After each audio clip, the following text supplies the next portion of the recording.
I am Sergeant Alyssa Holder, 27 years old, United States Army. I was trained to face the enemy and to follow orders without question. But no amount of training could have prepared me for that night at 0300 hours when I was lying on the cold oak floor, blood seeping from the corner of my mouth, begging my mother, Vera, to make my stepfather stop. She didn't. She just watched. After he walked away, she stepped over to me, looked down, and her voice was colder than any bayonet. If you had just signed the damn mortgage papers, none of this would have happened. But that night wasn't the beginning. It was the breaking point. The truth is, my mother had been erasing me long before the bruises appeared. They thought they had broken me. But they made one fatal mistake. They turned their soldier into the enemy. Let me know where you're watching from in the comments, hit that like button, and subscribe if you've ever been treated like something to be scraped off the bottom of a shoe by your own family. My training kicked in before conscious thought. Control your breathing, assess the damage. I took a slow, shallow breath, tasting the coppery tang of blood on my tongue. The throbbing in my shoulder radiated down my arm, a dull, insistent fire. From the corner of the living room, the television blared, the canned enthusiasm of sports commentators covering a late-night game. I could hear the sharp hiss of a Bud Light can being opened, followed by a satisfied sigh from Dexter. He hadn't even bothered to leave the room. He was a victor surveying his conquest from the comfort of his recliner. But it was Vera's actions that truly broke me. She didn't rush to my side. She didn't call for help. She walked into the kitchen with a calm, deliberate pace, her footsteps measured on the hardwood floor. She returned not with a first aid kit, but with a roll of paper towels and a yellow bottle of Pine Sol. She knelt, not beside me, but a few feet away, where a few droplets of my blood had splattered on the polished oak. The sharp, artificial scent of lemon cleaner filled the air, a grotesque perfume for the violence that had just occurred. She began to wipe the floor, her movements methodical, efficient. As she scrubbed, she muttered just loud enough for me to hear over the drone of the TV. Always something, always a mess to clean up after her, never thinks about anyone else. The words hit me harder than Dexter's fist. He had assaulted my body, but she was annihilating my existence. I wasn't her daughter, lying injured on the floor. I was a stain, a nuisance, a mess that needed to be tidied up before it set and became a permanent problem. My pain was an inconvenience to her housekeeping. The wail of a siren in the distance was the only reason she stopped. Mrs. Gable from next door must have heard the crash. Vera's body language shifted instantly. The cold efficiency melted away, replaced by a frantic, theatrical panic. She rushed to the door just as the EMTs arrived. "Oh, thank God you're here," she cried, her voice thick with manufactured tears. "My daughter, she's so clumsy. She fell coming down the stairs for a glass of water." Two paramedics came in, their faces a mixture of professional calm and cautious assessment. One of them, a man with tired eyes, looked from the staircase to where I was lying, a clear 15 feet away. His gaze lingered on me, a question mark forming in his expression. Vera intercepted his doubt with the skill of a seasoned general. She rushed to my side, stroking my hair with a hand that felt like ice. "She's always been this way, haven't you, sweetie?" she cooed, her voice dripping with syrupy concern. But her eyes, the ones only I could see, were cold, hard, and sharp as shattered glass. They weren't asking a question, they were giving an order. Be silent. And I was. The humiliation was a physical weight, pressing the air from my lungs. My silence, born of shock and intimidation, became my consent.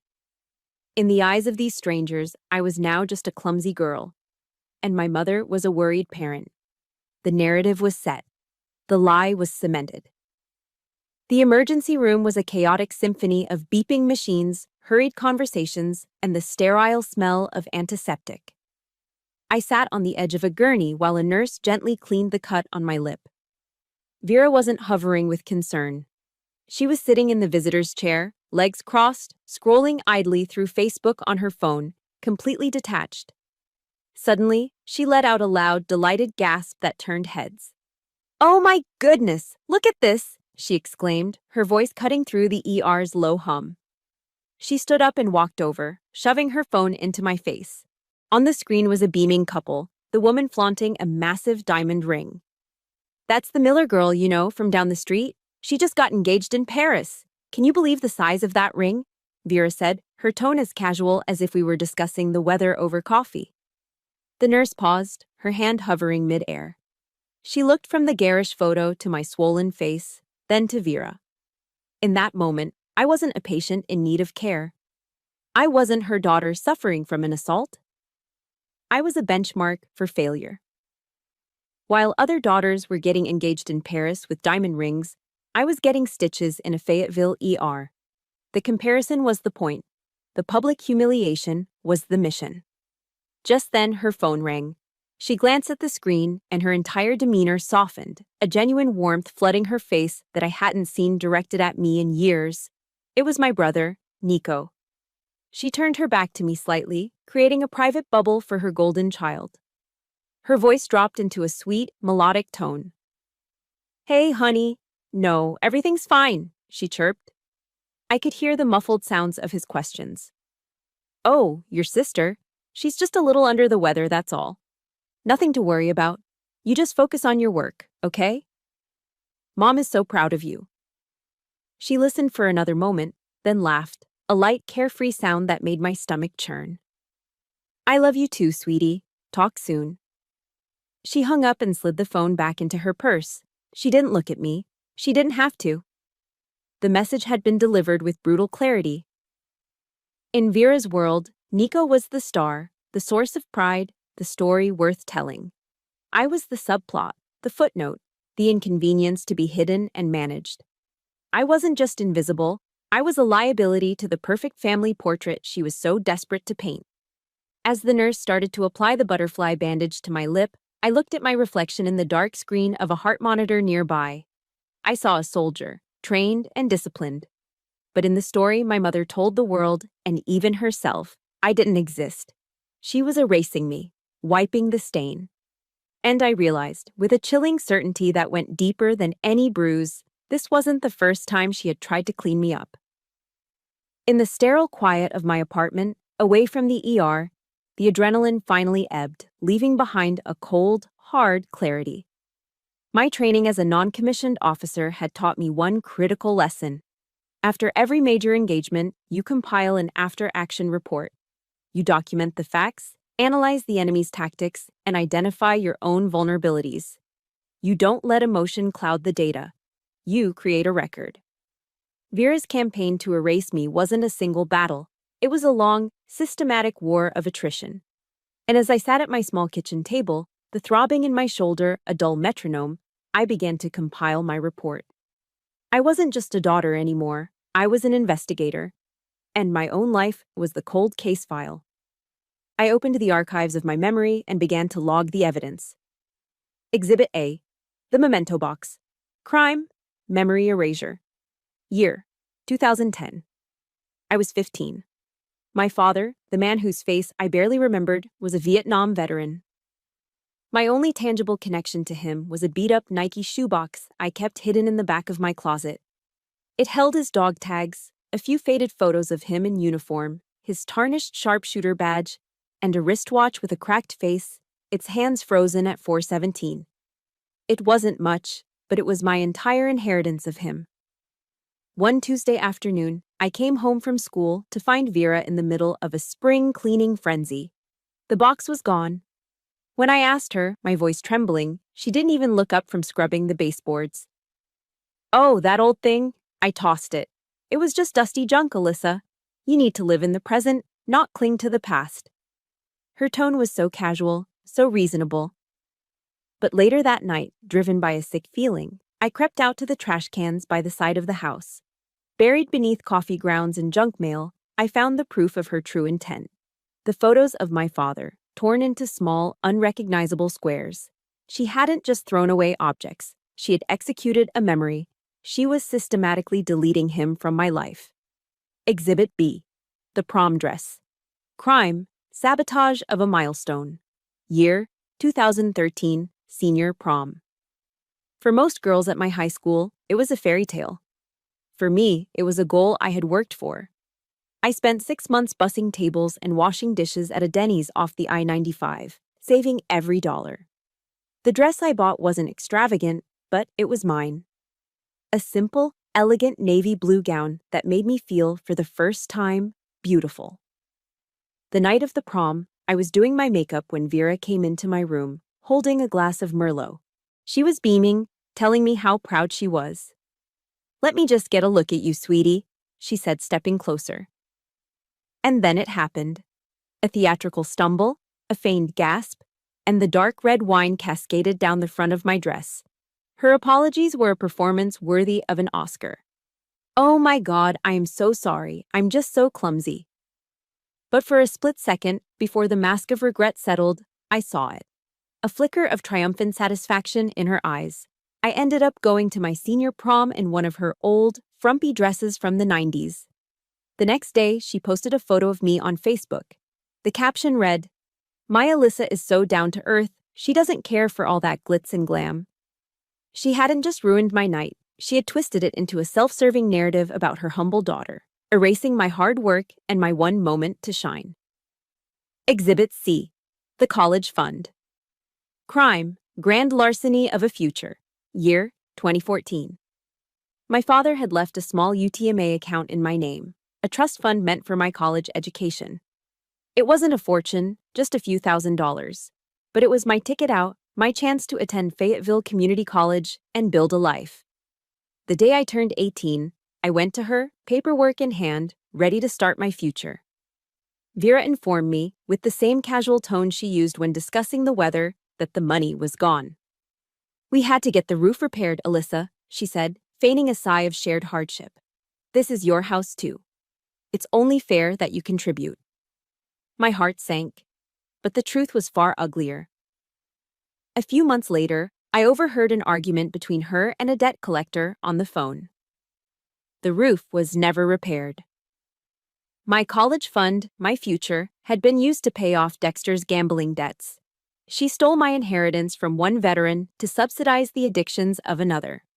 A few years later, she sold my dad's old '87 Ford F-150, the last big thing of his we had, for scrap metal. She used the money to buy Dexter a new set of Callaway golf clubs for Father's Day. Exhibit D. The Character Assassination. Crime, preemptive sabotage. Year, 2015. When I decided to enlist, I knew I had found my path. The Army was a world of structure, merit, and honor. Everything my home life was not. For my application, I needed a letter of recommendation. I asked Pastor John from our local Methodist church, a man I respected. He wrote me a glowing letter, and I was accepted. It wasn't until years later, when I ran into his wife at the grocery store, that I learned the truth. Vera had secretly met with Pastor John before he wrote the letter. She had cried in his office, telling him she was deeply concerned about my emotional instability and my volatile temper. She suggested that the military would be a good place for me, a disciplined environment to keep me in line. She didn't try to stop me from enlisting. She was smarter than that. She poisoned the well. She planted the seed of doubt in the mind of a respected community leader, framing my escape as proof of my instability. Before I even put on the uniform, she had written my story for the world. I wasn't a patriot. I was a problem child in need of fixing. Laying out the facts, one after another, felt like stacking bricks. Each memory was a solid, heavy weight, and together they built an inescapable prison wall of truth. She hadn't just been cruel in moments of anger. It was a strategy. A long-term, calculated campaign to undermine, devalue, and control every aspect of my life. It makes you wonder, doesn't it? What is that one memory, that one special thing, that someone in your life tried to tarnish or take away from you? If this resonates with you, hit the like button. And if you feel brave enough, comment with one word that describes that stolen memory. Let's reclaim them together. I looked down at my mental dossier. The evidence was overwhelming, the pattern of behavior undeniable. My report was complete. But an after-action report is useless if it just sits in a file. Its purpose is to inform the next mission, and I knew, with absolute certainty, what my next mission was. A case this strong couldn't be won by a single soldier. I had the facts, I had the evidence. But I was missing one crucial element. I needed a witness. I needed my battle buddy. I had to find Jules. My after-action report was complete, a cold, hard indictment filed away in my mind. But a report is just paper. To win a war, you need boots on the ground. You need an ally. You need your battle buddy. Finding Jules Moreno, wasn't easy. Vera had been ruthlessly effective at isolating me over the years, severing friendships with carefully planted lies and manufactured drama. Jewel and I had been inseparable during basic training at Fort Jackson, two terrified recruits who found strength in each other. But after we were assigned to different units, Vera had gone to work, whispering poison into Jules's ear until our calls became strained, then infrequent, then stopped altogether. But Vera underestimated the digital footprint of a U.S. Army veteran. My search was methodical, a reconnaissance mission conducted from my laptop. I scoured Facebook, diving into veterans groups. Fort Jackson Basic Training Alumni. 3rd Battalion, 34th Infantry Regiment. Victory starts here. I scrolled through thousands of faces, years of posts, a digital sea of uniforms and memories. For 2 days, I found nothing. The familiar despair began to creep in, the cold voice that sounded just like my mother's, telling me I was alone. Then, I found her. A comment on a shared photo of our old drill sergeant. Her name was different now, Juliana Wallace. And her profile picture showed a smiling woman in blue scrubs, an RN badge pinned to her chest. Her location was listed as Asheville, a 2-hour drive from Fayetteville. My fingers hovered over the keyboard, a dozen different messages running through my head. In the end, I kept it simple. I sent her a direct message using the language we both understood.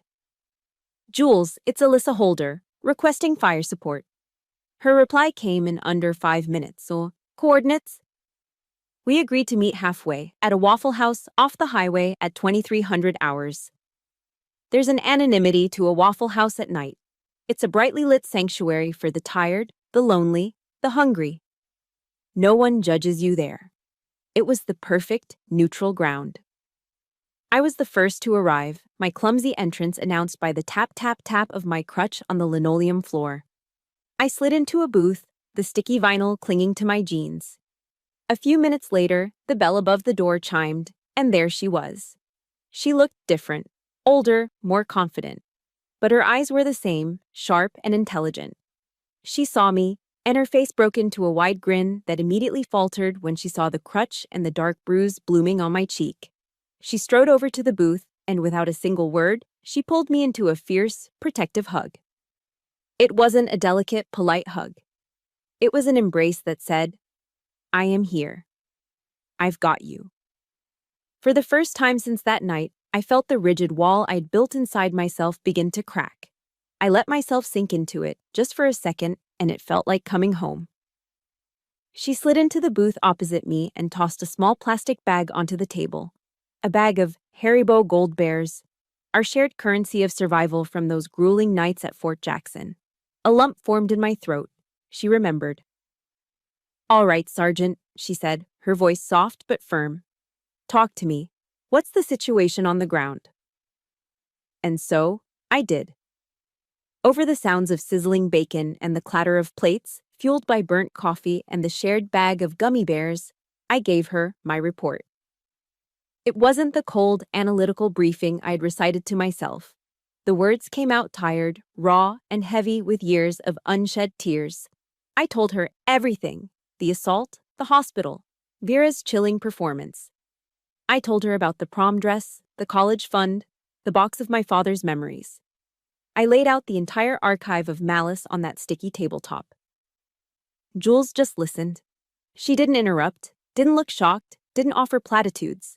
She just watched my face, her own expression hardening into a cold fury that was entirely on my behalf. That, right there, was the greatest gift anyone had ever given me. She believed me. Unconditionally.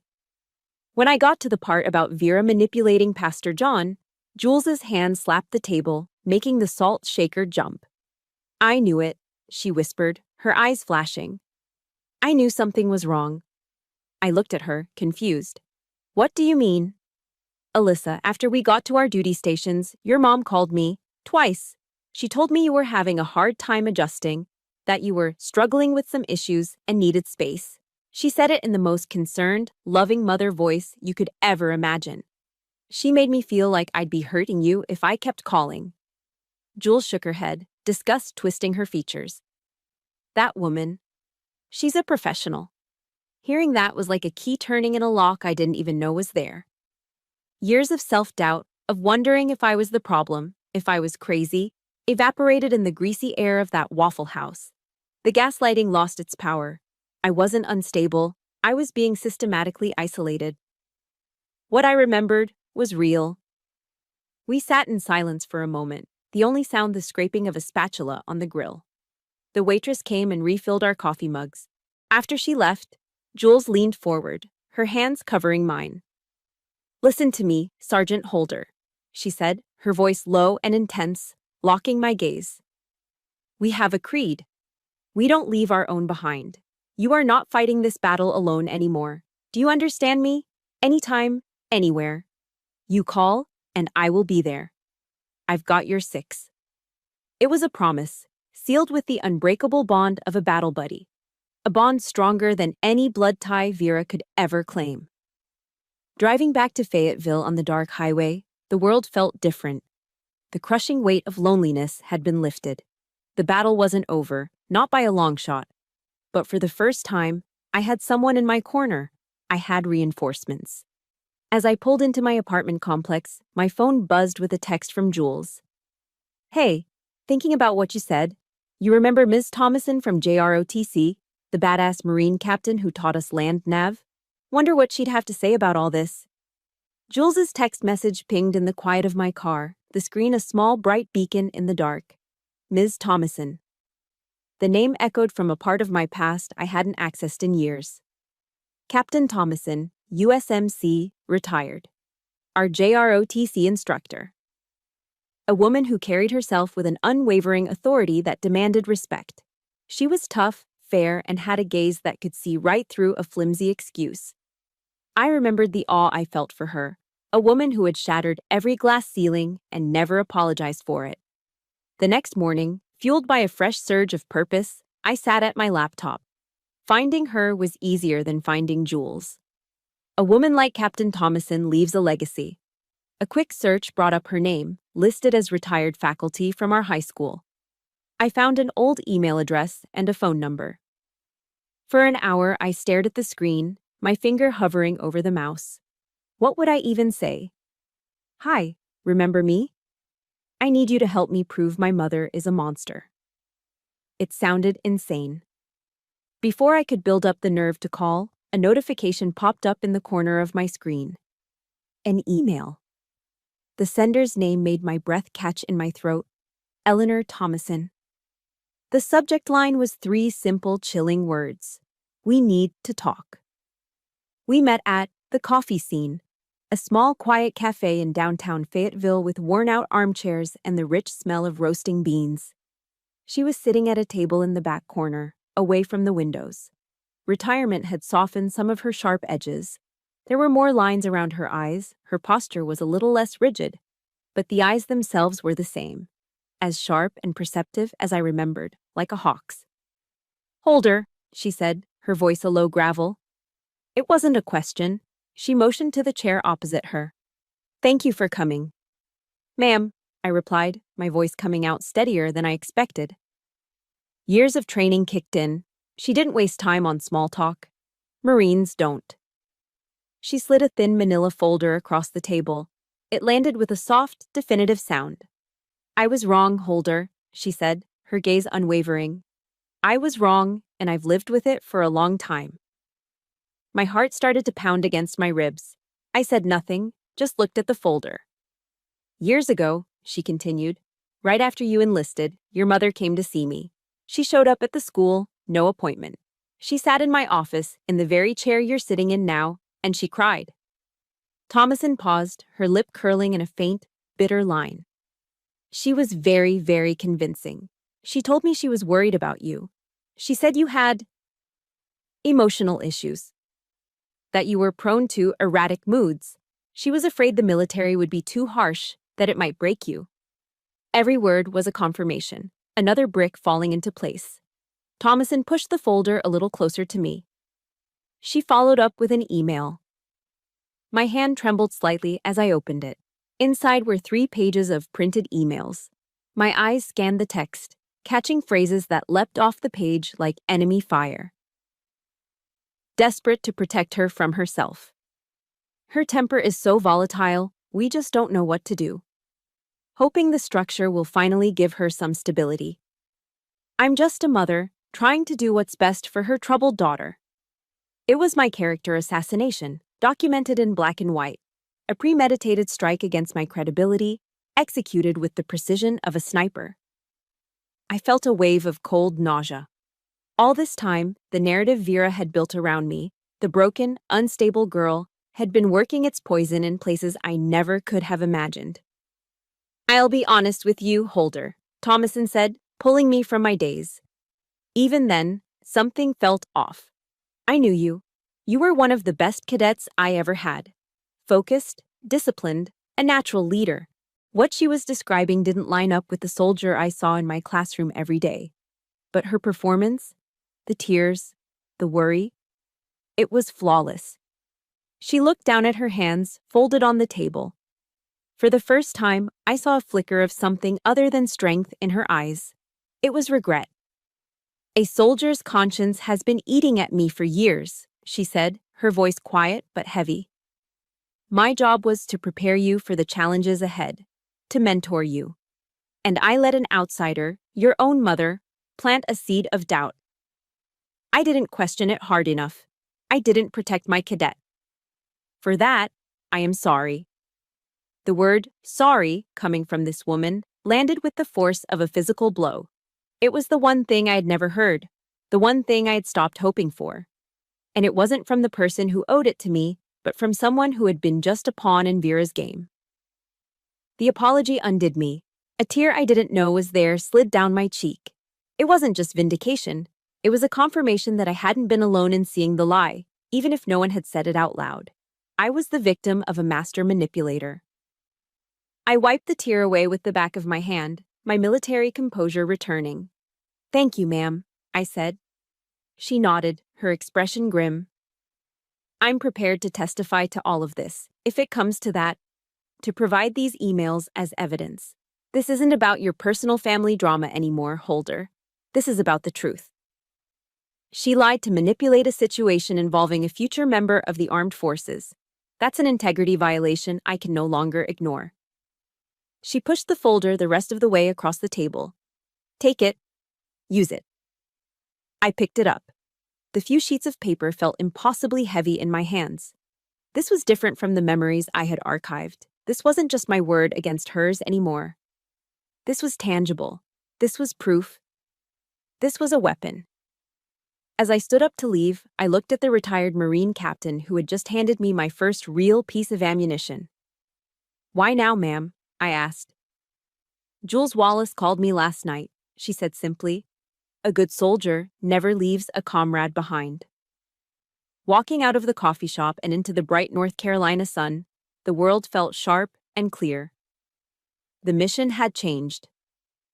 My after-action report was no longer just a record of past injustices, it was the foundation for a new operational plan. This was no longer a defensive war. It was time to plan a counteroffensive. After a few days of recovery under Jules's watchful eye, returning to my own apartment felt like re-entering a compromised AO, an area of operations. My training had ingrained in me a hyper-awareness of my surroundings. You learn to spot the things that are out of place, the subtle shifts in the environment that signal danger. And as I stood in the doorway of my own living room, every nerve ending I had was screaming that the perimeter had been breached. It was nothing I could immediately put my finger on.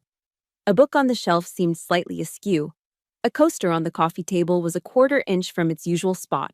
To anyone else, it would be nothing. To a soldier, it was a tripwire. I didn't panic. I did what I was trained to do. I began a systematic sweep of the room, my eyes scanning every surface, every corner. My gaze landed on the bookshelf. On a Christmas gift from Vera from 2 years prior, a porcelain doll with vacant blue eyes and rosy cheeks. It was the kind of frilly, old-fashioned thing I hated, but I'd kept it to avoid a fight. Now I saw it for the first time.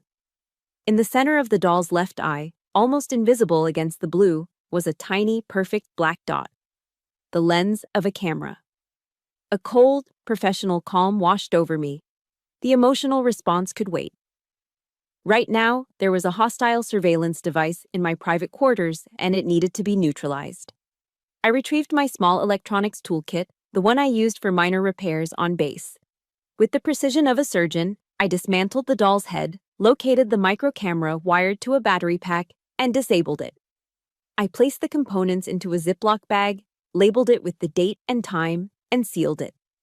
Evidence. Only then did I pick up my phone and call her. Vera answered on the second ring, her voice sickeningly cheerful. "Alyssa, honey, I was just thinking about you." "You put a camera in my apartment," I said, my voice flat, devoid of emotion.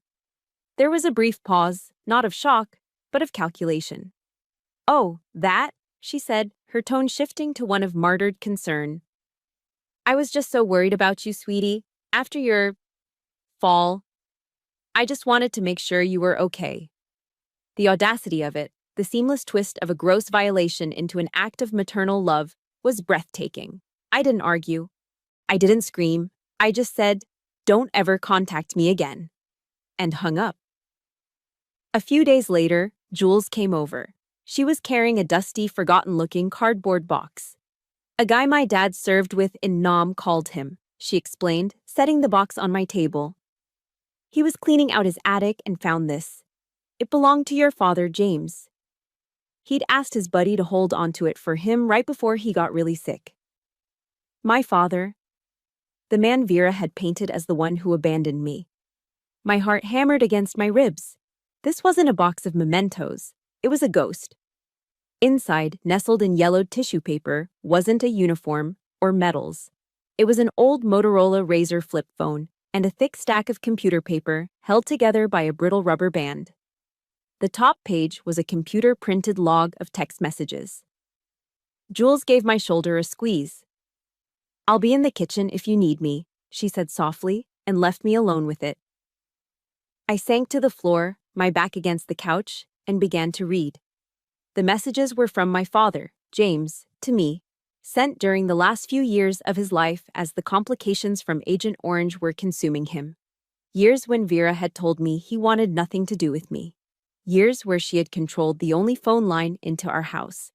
The printed words began to swim before my eyes, each one a needle piercing through a lifetime of lies. "Happy 16th birthday, my princess. Hope you know your old man is thinking of you. Be strong. Heard you joined the JROTC. That's my girl, a soldier's daughter. So damn proud. Tried calling again. Vera must be busy. Just wanted to hear your voice, Alyssa. It's been too long. The doctors say the chemo isn't working. I don't have much time. Please, Vera, just let me talk to her. I need her to know. Alyssa, if you ever read this, know that I never stopped trying. I love you. I always have. Don't let anyone tell you different." The world tilted on its axis. The foundational lie of my existence, that my father had left, that he hadn't wanted me, crumbled into dust. He hadn't abandoned me. He had been fighting for me. He had been reaching for me through the bars of a cage Vera had built around my life. She hadn't just blocked his number. She had severed a lifeline. She had stolen a father from his daughter and then made the daughter believe it was her own fault. I didn't cry. The pain was too vast, too profound for tears. It was a geological shift deep inside my soul, a tectonic plate of grief and rage grinding together, creating a pressure that had to go somewhere. It solidified. It cooled. It hardened into a silent, lethal fury. Vera hadn't just abused me. She hadn't just sabotaged my future. She had rewritten my past. She had poisoned my roots. She had taken the pure love of a dying father and twisted it into a weapon to torment me. That was the unforgivable crime. The air in my lungs turned to ice. The muddled confusion, the pain, the self-doubt, it all burned away, leaving behind a single, diamond-hard point of clarity. The mission was no longer about survival. It was no longer about defense. I stood up, my movements precise and deliberate. I walked to my laptop, opened it, and the screen illuminated my face in the dim light. My fingers moved to the keyboard, the clicks echoing in the silent apartment. I typed the words into the Google search bar, each letter a declaration of war. Veteran Affairs Lawyer, Fayetteville, North Carolina. The fury that had solidified in my apartment was a cold, efficient engine. It wasn't the hot, blinding rage of a victim anymore. It was the controlled, channeled energy of a soldier with a clear objective. My Google search had led me to one name, Malcolm Rios, Major, U.S. Army Rangers, retired. His firm's website was no nonsense, and his bio was brief. They called him the Wolf. He was exactly what I needed. We met at a place called Freedom Grounds Coffee, a veteran-owned shop near Fort Bragg. The air inside smelled of dark roast and patriotism. An American flag hung on one wall, a POW MIA flag on another. Unit patches, the 82nd Airborne's AA, the 1st Special Forces Group's crest, were proudly displayed behind the counter. This was my language, my world. Malcolm Rios was in his late 50s, with a calm, weathered face and the kind of sharp, assessing eyes that missed nothing. He didn't offer a handshake. He just nodded toward the chair. "Sergeant Holder," he said. I didn't tell him my story. I didn't cry or plead my case. I placed the manila folder on the table between us. It now contained everything. Captain Thomason's emails, the Ziploc bag with the camera components, printouts of my father's text messages. "Major," I began, my voice steady. "This is a situation brief. The subjects are Vera and Dexter Maddox. My objective, terminate hostile actions, secure my assets, and seek justice for prolonged psychological and physical warfare." He opened the folder. He read every page in a deliberate, unnerving silence, his expression unreadable. He examined the tiny camera in its plastic bag. He read my father's last messages, his jaw tightening almost imperceptibly. When he was done, he closed the folder and looked me straight in the eye. A long, silent moment passed as he took my measure. "Welcome to the fight, Sergeant," he said, a ghost of a smile touching his lips. "I'll be your artillery support." A wave of relief so profound it almost buckled me washed through my body. I had a commanding officer. As if on cue from the universe, when I returned to my apartment, there was a priority mail envelope in my mailbox. Inside was a fresh set of mortgage refinance documents and a yellow post-it note stuck to the top. Dexter's angry scrawl covering the sticky paper. "Sign it. Don't make me ask again." The old Alyssa would have frozen, her stomach churning with fear. The new Alyssa saw an opportunity. I called Malcolm. After explaining the situation, I asked, "What are my orders, sir?" "The subject is attempting intimidation," he said, his voice calm. "Standard procedure is to demonstrate that the tactic is ineffective and will no longer be tolerated. You know what to do, Sergeant." I did. I took a photo of the documents and the note, emailing them to Malcolm to be logged as evidence. Then I carried the papers out to the small, patchy lawn behind my apartment building, where a rusty burn barrel sat for trash. I stuffed the papers inside, doused them with lighter fluid, and struck a match. The papers curled, blackened, and then burst into a satisfying roar of orange flame. The threat, the demand, the years of coerced obedience, all of it turned to gray ash that floated up into the evening sky. I recorded the entire thing on my phone. Then I sent the video to Dexter. No text, no explanation. Just the silent, flickering image of his power turning into smoke. The psychological warfare began almost immediately. My phone buzzed with an incoming barrage of texts from Vera. "What have you done? You're tearing this family apart." "I don't know what I did to deserve a daughter who treats me like this." "Dexter is just a little hot-headed, Alyssa. You know he loves you." "After everything I've sacrificed for you, this is how you repay me?" I didn't reply. I didn't block her number. Instead, I initiated a new protocol. I printed every single text message. I went to Target and bought a large corkboard, a box of push pins, and a spool of red yarn. Back in my apartment, I mounted the board on my living room wall. It became my war room. Each event, each piece of evidence was pinned to the board. The prom dress incident, the stolen college fund, the email from Captain Thomason, the photo of Dexter's note, and now, Vera's manipulative texts.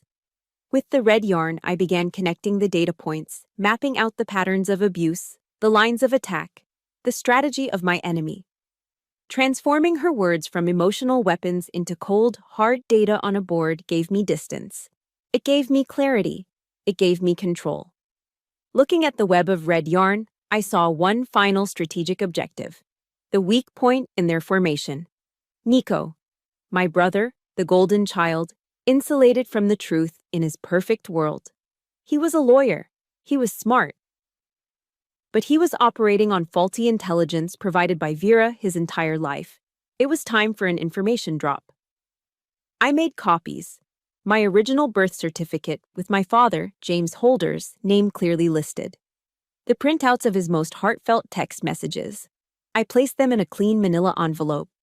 On a single sheet of paper, I wrote one sentence. "This is the truth Mom hid from us."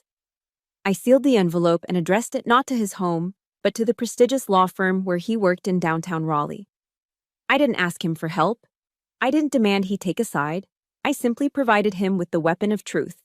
It was up to him to decide which way to fire it. It's an incredible feeling, isn't it? The moment you stop reacting and start acting.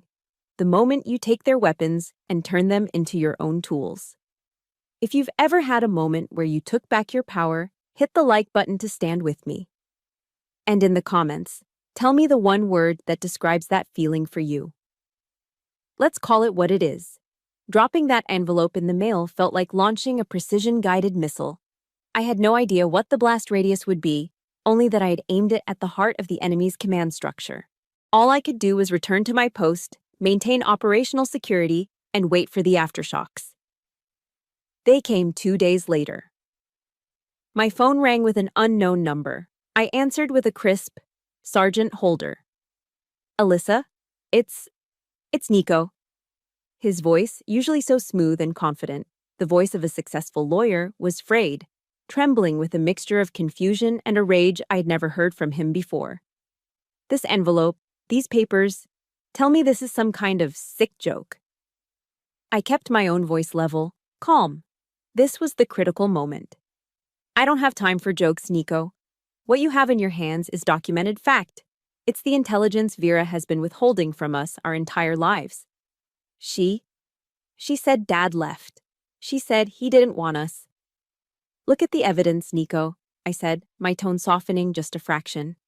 "That's all I'm asking. I just gave you the mission brief. It's up to you what you do with it." He was silent for a long moment, the only sound his ragged breathing. Then the line went dead. He'd hung up. Phase 1 was complete. The missile had hit its target. An hour later, my phone buzzed again. It was a text from Jules. "Getting a report from my neighborhood watch contact. Major disturbance at the Maddox residence. Lots of shouting." I allowed myself a small, grim smile. The golden child was finally questioning his commander. The chain of command was broken. Vera's panic was immediate and predictable. When direct control fails, a narcissist expands the battlefield. Her next move was an attempt to outflank me by attacking my reputation.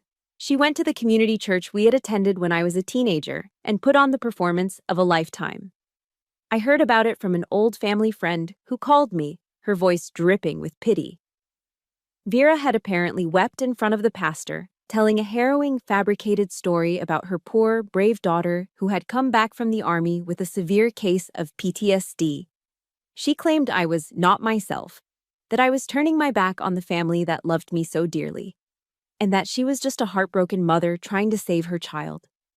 It was a brilliant, preemptive strike designed to paint me as an unstable veteran and her as a saintly victim before any real truth could come out.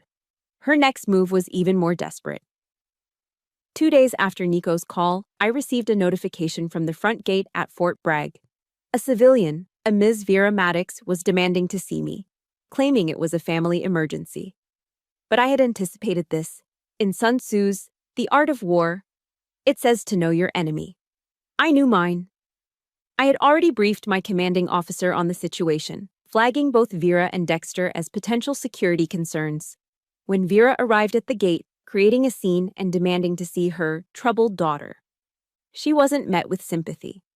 She was met by two professional, no-nonsense military police officers. They listened to her frantic story, checked their records, and then politely but firmly informed her that she was not permitted on base and was to leave the premises immediately. For the first time in her life, Vera's power, her tears, her carefully crafted facade of a concerned mother, had slammed into a wall it could not penetrate. The authority of the United States Army was absolute. Her performance had failed. With Vera's tactics neutralized and her primary ally, Nico, now a rogue agent, Dexter fell back on the only weapon he'd ever known: brute force intimidation. A voicemail appeared on my phone late that night. I didn't have to guess who it was from. The slurred, menacing words filled the silence of my apartment, thick with the smell of cheap whiskey and impotent rage. "You think you're so smart, huh?" he growled. "You think you can just blow everything up? You're gonna regret this, you little bitch. I'll find you. You can't hide on that base forever." I didn't feel a shred of fear. All I felt was a cold sense of satisfaction. He had just handed me more ammunition. I saved the audio file, labeled it Exhibit D, voicemail threat, and emailed it directly to Malcolm Rios. Dexter's threat was now an official piece of evidence. After that first, explosive phone call, Nico went completely dark. He didn't call me back. According to Jules's source, he wasn't answering Vera's calls either. His silence became a heavy tactical pressure on everyone, a question mark hanging over the battlefield. In the middle of that tense quiet, the mailman delivered a certified letter. It required my signature. My stomach tightened as I signed for the stiff, official-looking envelope. I knew what it was before I even opened it. The document inside was from the Cumberland County Courthouse. Vera and Dexter Maddox were suing me for defamation of character and emotional distress. They had made their move. They had formalized the conflict. I picked up the phone and called my commanding officer. "Malcolm, it's Alyssa. I've been served." I could almost hear the wolf's smile on the other end of the line. His voice was perfectly calm. "Good," he said. "They just walked right into our trap." On the day of the hearing, I put on my Class A uniform, the Army Greens. It wasn't just clothing, it was armor. It was a tangible reminder of the oath I had taken, a commitment not just to a flag, but to the principles of truth and justice it represented. As I walked into the Cumberland County Courthouse, I left the identity of a broken daughter behind. I was Sergeant Alyssa Holder, United States Army, reporting for duty. Inside, the scene was set. Jules was a silent, solid presence in the front row, my anchor. Malcolm sat beside me at the defendant's table, his focus as sharp and steady as a wolf's. Across the room, Vera was already in character, dressed in a conservative navy blue dress, dabbing at her eyes with a tissue, while Dexter sat beside her, sullen and uncomfortable in a suit that was too tight. Their lawyer began, weaving a tale of a loving, heartbroken family, tragically torn apart by a daughter's inexplicable hostility after her military service. Then, he called his star witness to the stand. From the witness box, Vera spun a masterful tragedy. Her performance was worthy of an Oscar. I watched as she painted a portrait of a heartbroken mother, her voice trembling as she spoke of a beloved daughter who had been so sweet before the Army changed her. She recast the night of Dexter's assault as a terrible misunderstanding during a heated family argument, my injuries the result of my own instability. She looked directly at the jury, her eyes shimmering with perfectly produced tears, and whispered about how all she ever wanted was for her family to be whole again. It was a masterful deception. I could feel the atmosphere in the room shift, the seeds of doubt taking root. I saw one woman on the jury give Vera a look of sympathy. Malcolm's hand on my arm was a steadying pressure, a silent command to hold the line. Then it was his turn. Malcolm rose, not with aggression, but with a surgeon's precision. He didn't badger or accuse, he simply presented facts, each one a question that stripped away another layer of her credibility. With each reluctant, tear-choked admission, about telling the pastor I had psychological issues, about emptying the college fund, about placing a hidden camera in my home. The truth bled out from beneath her lies, one clean cut at a time. When it was my turn, Malcolm addressed the judge, requesting I deliver a report rather than take the stand. The judge, a stern-faced man with a military-style haircut and a small American flag pin on his robe, granted the permission. A bailiff rolled a whiteboard to the front of the courtroom. I stood, my back straight, my uniform crisp. I did not look at Vera. My voice was clear and steady, devoid of emotion as I began. Your Honor, members of the jury, this is an after-action report on the hostile engagements conducted by subjects Vera and Dexter Maddox against me, spanning from 2005 to the present. I wasn't a daughter telling a sad story. I was an officer delivering a briefing. I laid out the facts chronologically and clinically, presenting each piece of evidence: the photo from the prom, the bank statements from the embezzled college fund, the Ziploc bag containing the surveillance device. Finally, Malcolm played the audio from Dexter's drunken voicemail. His slurred, hateful words echoed through the courtroom, and I saw Dexter sink lower in his chair. Vera's lawyer leaped to his feet with an objection, proclaiming it all the paranoid interpretation of a troubled individual. But Malcolm was ready. He calmly announced he had one final witness. The name dropped like a bomb in the silent room. The defense calls Nicholas Maddox to the stand. Vera's head snapped towards the back of the courtroom, her face a mask of pale shock. Nico, immaculate in a dark gray suit, walked past her without a glance. He took the stand, was sworn in, and then his eyes found mine. It was the first time he had truly looked at me in years. When Malcolm asked him about the text messages from our father, Nico's voice was strong. He confirmed their authenticity, and then, taking a deep breath, delivered the final, fatal blow. He stated for the record that he had concluded our mother had been lying to him, lying to both of us, his entire life. A strangled gasp escaped Vera's throat. It was the sound of a dam breaking, of a carefully constructed world shattering into a million pieces. She visibly slumped in her chair, the actress suddenly forgetting all her lines. The facade had not just cracked, it had disintegrated. The judge, a veteran who had clearly seen through the performance from the start, delivered the verdict swiftly. He granted a permanent restraining order against Dexter and ordered Vera to pay full restitution for the college fund, with interest and additional damages. But it was his final words, directed at Vera, that brought the war to its true end. He looked at her, his eyes like steel, and spoke of a clear, systematic pattern of profound psychological abuse. He called her campaign of emotional warfare against her own daughter, a non-commissioned officer, one of the most despicable acts he had ever seen in his courtroom. Despicable. That one word, spoken under the authority of the law, was the vindication. It was the public, undeniable acknowledgement of the truth. The gavel came down. Mission complete. There are no victory parades for the wars fought in courtrooms and living rooms. After the judge's gavel fell, there was no surge of triumphant joy, no celebratory cheer. There was only a profound, bone-deep silence in my soul. The adrenaline that had fueled me for months drained away, leaving behind a hollow emptiness. The mission was complete, but the soldier didn't know what to do next. I drove home in a daze and walked into my apartment. My eyes immediately went to the corkboard on the wall. My war room. The web of red yarn, the pinned photos, the printed text messages. It all suddenly looked like the relics of a forgotten war. Artifacts from someone else's life. The objective that had defined my every waking moment was gone. And in its place, there was nothing. Just a quiet, echoing void. I didn't know how long I sat there, staring at the wall, before I heard a key in the lock. Jules let herself in, not saying a word.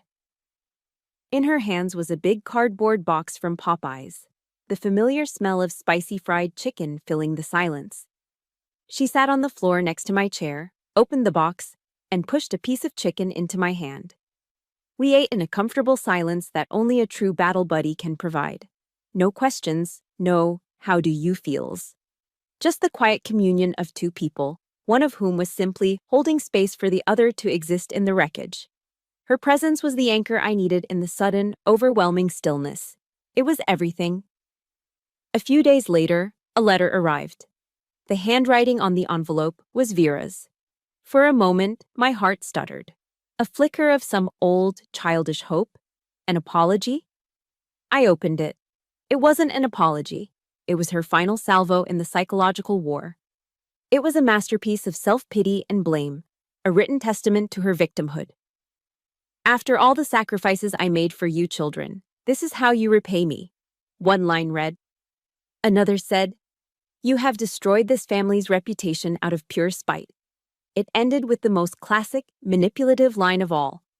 No matter what you've done, I will always love you. The old Alyssa would have been torn apart by those words, but as I read them now, I felt nothing. Not anger, not pain. Just a distant, clinical pity for a woman so trapped in her own lies that she couldn't see the truth, even when a judge spelled it out for her. I folded the letter, slid it into the manila folder with the rest of the evidence, and on the tab I wrote, Final enemy comms. Then Nico called. He asked to meet, his voice quiet and tired. We met at Rowan Park, sitting on a bench overlooking a playground where kids were laughing, oblivious. He looked like he hadn't slept in a week. I was blind, he said, not looking at me. I lived in the world Mom built, and I never wanted to look outside the walls. It was easier that way. He paused, then reached into his jacket pocket and pulled out a small velvet-covered box. He handed it to me.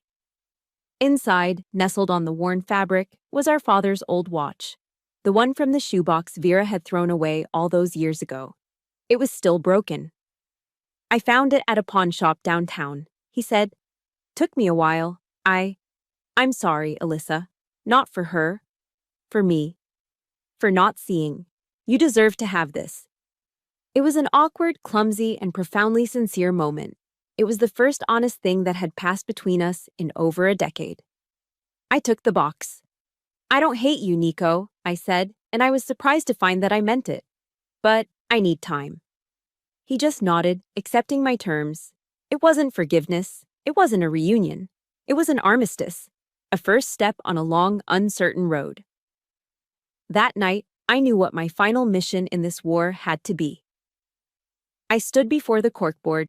Slowly, methodically, I began to decommission my war room. I pulled out each pushpin, the tiny pop of the metal leaving a small hole in the cork. I took down the photos, the notes, the hateful text messages. I unstrung the red yarn that had mapped out my pain. I put everything back into the manila folder. The email from Captain Thomason, the photo of the ruined prom dress, the bank statements, the letter from Vera. I placed the little velvet box with my father's watch on top. I closed the folder and slid it into a sturdy cardboard file box. I looked at it one last time. This box was the complete official record of my war. Then I closed the lid, secured it with a small padlock I'd bought, and carried it to the back of my closet. I pushed it deep into the corner, behind my winter coats and old boots. It was a burial. Not an act of forgetting, but an act of containment. I was putting the past where it belonged, acknowledging its weight but refusing to let it haunt my present any longer. The war was over. The enemy had been defeated. The territory had been secured. And for the first time in a very long time, I had a new mission: to figure out what peace felt like. Peace is not a destination you arrive at. It's a territory you have to clear, fortify, and patrol every single day. The months after the trial were quiet. The silence left by the absence of war was deafening at first, but slowly I began to fill it. Not with noise, but with purpose. 6 months after the verdict, I was still Sergeant Holder. My duties on base were the same, my uniform was the same, but my mission had expanded. With a portion of the restitution funds Vera had been ordered to pay, I started a new operation, one that wasn't sanctioned by the Army, but was commanded by my conscience. I called it the Home Front Battle. It was just an informal support group, a weekly meeting for service members and veterans in the Fayetteville area who were fighting their own wars, not overseas, but within their own families. Our first meeting was in a small, stuffy community room at the local VFW hall, smelling of stale coffee and old wood. There were only 3 other people there besides me and Jules. For the first hour, no one spoke. Then, one by one, they shared stories they had never told another living soul. As the weeks went by, more soldiers found their way to us. One evening, a young private, barely 20 years old, spoke for the first time. She sat hunched in her chair, her hands trembling as she described a mother who controlled every penny of her paycheck, who called her a dozen times a day on duty, who constantly told her she would be nothing without her. Listening to her, I saw a ghost. I saw myself at her age, drowning in the same sea of doubt and manipulation. The old me, the soldier, wanted to give her a battle plan, a list of strategic objectives.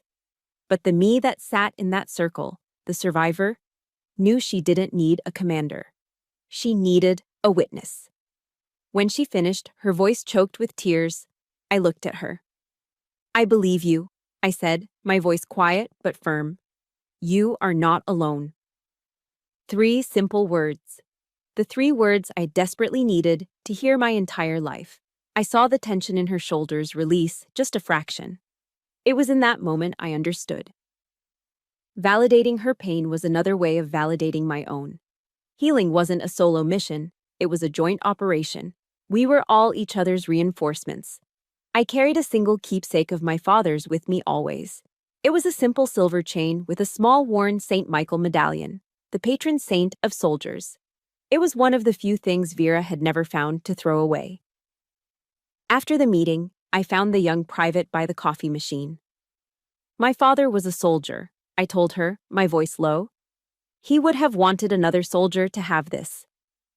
I unclasped the chain from my own neck and fastened it around hers. "Let this be a reminder," I said, meeting her wide, tear-filled eyes. "You are stronger than you think. You have a whole platoon standing behind you now." It wasn't just a necklace. It was the passing of a legacy, of resilience, of survival. It was a field promotion from victim to warrior. The story ends not in a courtroom or a war room, but on a quiet Sunday afternoon. I was sitting on a park bench, watching families fly kites and push their children on the swings. The sight no longer filled me with bitterness. It just was. A snapshot of a life I had never known, and that was okay. I took out a small, simple notebook, the kind you can buy at any PX. For months, I'd been writing in it. Not a log of crimes or a list of grievances, but just thoughts. I opened to a clean page. The sun was warm on my face. A gentle breeze rustled the leaves in the oak trees above. I wrote down the last entry for this story. I never got an apology, but I got the truth. And the truth, it turned out, was its own form of absolution. I tore the page carefully from the notebook. Slowly, deliberately, I began to fold it. I made crisp, precise creases, turning the paper into the shape of a crane, the symbol of peace. I sat it on the edge of the park bench. For a moment, it stood there, a fragile monument to a war that was finally over. Then the wind picked it up and carried it away, soaring over the green grass. I watched it go, and I smiled. I didn't need anyone else's forgiveness to be free. I had found my own peace. I had written it myself. Thank you for walking with me through every step of this battle. My story has found its peace, but I know there are countless others still being written. The most important lesson I've learned is that no soldier has to fight alone. If this story resonated with you or gave you a glimmer of hope, please consider liking this video and subscribing to the channel. Let's build a community, a platoon, where every story is heard and every soldier is believed. Your support helps create a safe harbor for others. Thank you for being my reinforcement.